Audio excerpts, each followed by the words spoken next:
बिस्मिल्लाहिर्रहमानिर्रहीम। अस्सलाम वालेकुम अज़ीज़ तलबा, उम्मीद करती हूँ आप सब खैरियत से होंगे। अल्लाह के फजल व करम से मैं भी खैरियत से हूँ। प्यारे बच्चों, आज तारीख़ है 10 सितंबर 2021 और दिन है जुम्मतुल मुबारक। प्यारे बच्चों, आज हम सबक ज़कात के बकिया सवालात को मुकम्मल करेंगे। हमारी मश्क का पेज नंबर है सफ़ा नंबर 23। तो दुरुस्त बयान पर टिक्का निशान लगाइए। यानी हमने इस सबक को बहुत अच्छे तरीके से पढ़ा है और मुझे काफ़ी बच्चों ने इसे कंप्लीट करके भी चेक करवाया है, लेकिन अगेन जिन बच्चों ने काम नहीं किया मैं उनके लिए दोबारा से कर रही हूँ। ज़कात इस्लाम का रुकन है, पहला, दूसरा, तीसरा, ये चौथा। तो हम सबको पता है ज़कात इस्लाम का तीसरा रुकन है, और ये क्यों है ये मैं आपको तफसीलन बता चुकी हूँ।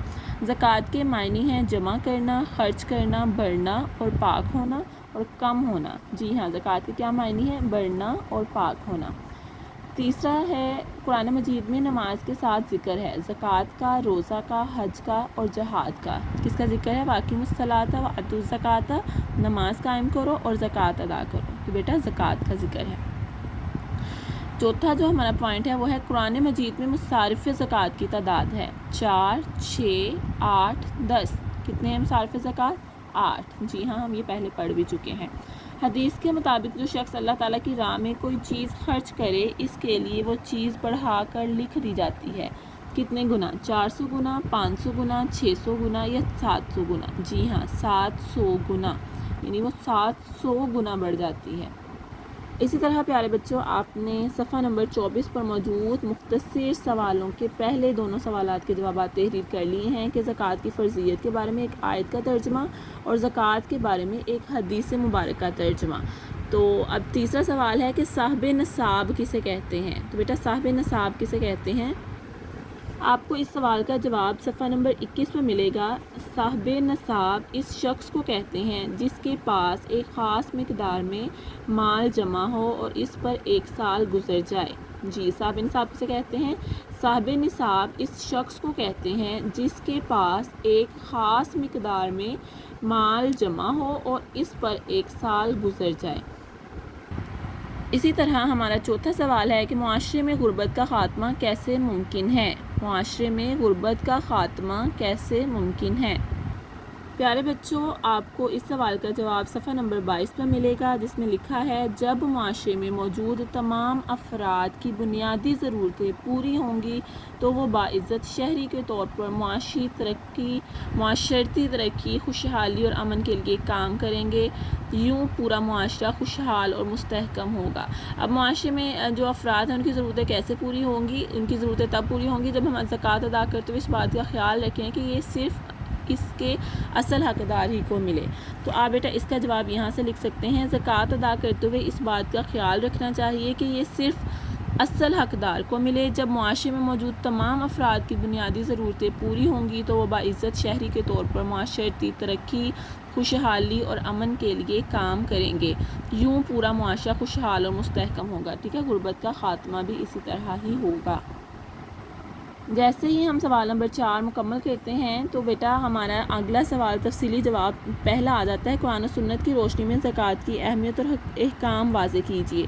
बेटा कुरान और सुन्नत की रोशनी में ज़कात की अहमियत और अहकाम, ये हम पहले आपको मुख्तसर सवालों में मैं दोनों करवा चुकी हूँ कि ज़कात की फ़र्ज़ियत के बारे में एक आयत का तर्जुमा और ज़कात के बारे में एक हदीस का तर्जुमा। इन दोनों को मिलाकर बेटा ये सवाल मुकम्मल हो जाता है। तो आप इसी तरह जैसे आप ये दोनों नीचे मुख्तसर सवालों के जवाब तहरीर करेंगे, इसी तरह आप तफसीली सवाल का जवाब तहरीर करेंगे। सफ़ा नंबर 24 पर जो पहला सवाल है, कुरान और सुन्नत की रोशनी में ज़कात की अहमियत और अहकाम वाज़े कीजिए, इसका जवाब आपको सफ़ा नंबर 21 पर मिलेगा ज़कात की अहमियत और फजीलत के हवाले से कि ज़कात इस्लाम का तीसरा रुकन है। ज़कात एक माली इबादत है। अल्लाह ताला ने कुरान मजीद में बहुत से मकामात पर नमाज के साथ ज़कात अदा करने का हुक्म दिया है।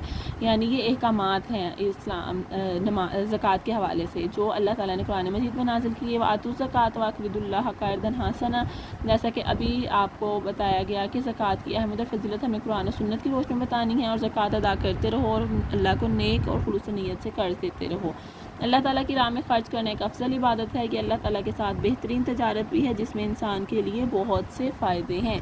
तो प्यारे बच्चों, आपने यहाँ से सवाल नंबर 5 का आगाज़ करना है, यानी ज़कात इस्लाम का तीसरा रुकन है। यहाँ से लिखना शुरू करें और सफ़ा नंबर 22 قرآن مجید میں اللہ تعالیٰ نے نبی اکرم صلی اللہ علیہ وسلم سے فرمایا ان کے مال میں زکوٰۃ قبول کر لو کہ ان سے تم ان کو ظاہر بھی پاک اور باطن بھی پاکیزہ کرتے ہو، یعنی کہ ان کے مال میں سے زکوٰۃ قبول کر لو۔ جب آپ زکوٰۃ قبول کر لیتے ہیں تو اس کا مطلب ہے کہ ان کے ظاہر اور باطن پاک ہو جاتے ہیں۔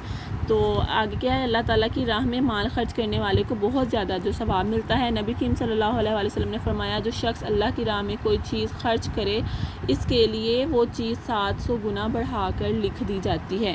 تو پیارے بچوں، آپ نے سوال نمبر 1 کا جواب یہاں تک تحریر کرنا ہے، کیونکہ یہ تفصیلی جواب ہے تو اس میں تفصیلاً ہم لکھیں گے۔ میں نے آپ کو ابھی بتایا کہ آپ مختصر سوالوں میں ان دونوں کو ملا، اس پورے پیراگراف کو 2 سوالوں میں لکھ چکے ہیں، ٹھیک ہے۔ پہلے اپنے حدیث لکھی، پھر ہم نے اس کے بارے میں آیت کا ترجمہ لکھا۔ اب آپ نے آیت اور حدیث دونوں کو ایک ہی سوال میں لکھ دینا ہے اور وہ تفصیلی جواب ہوگا۔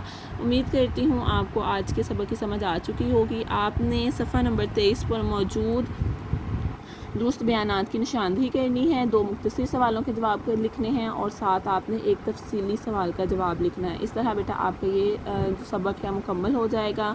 اور چونکہ اب آپ کو نیکسٹ 2 ڈیز چھٹیاں بھی ہیں، سیٹرڈے سنڈے، تو امید کرتی ہوں آپ کو یہ کام زیادہ نہیں لگے گا اور آپ اپنا کام اچھے طریقے سے خوش خط تحریر کریں گے اور پھر ان کی تصاویر بنا کر مجھے گروپ میں شیئر کریں گے۔ اپنا بہت سارا خیال رکھیے۔ اللہ حافظ۔